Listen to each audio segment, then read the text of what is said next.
今天给大家做个无骨柠檬鸡爪，准备小葱、大葱、去了皮的生姜，与洗好的鸡爪一起放入锅中煮熟，加入适量的料酒。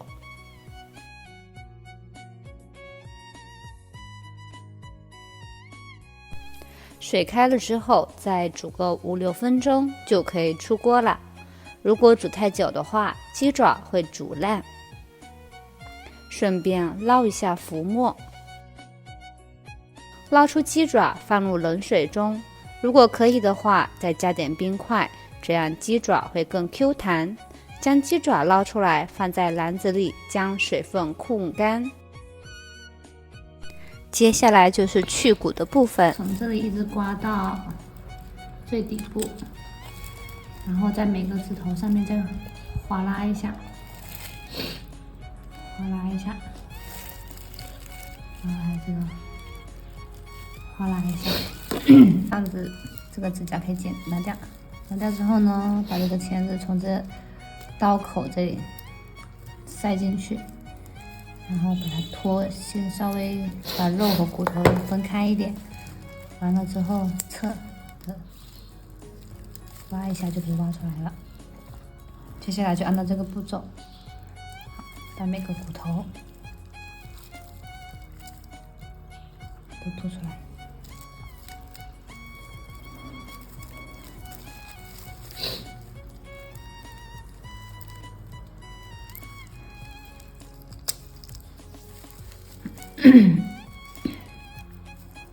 好，再来看一次，从这个刀这个地方打开，然后把这个骨头摘出来，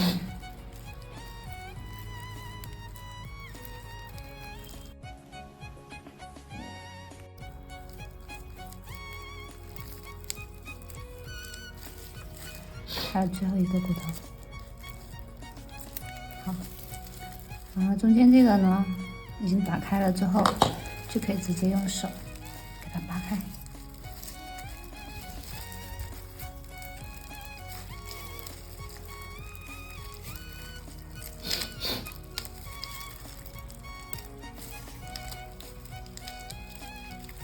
扒下来，然后这样就是一个鸡爪，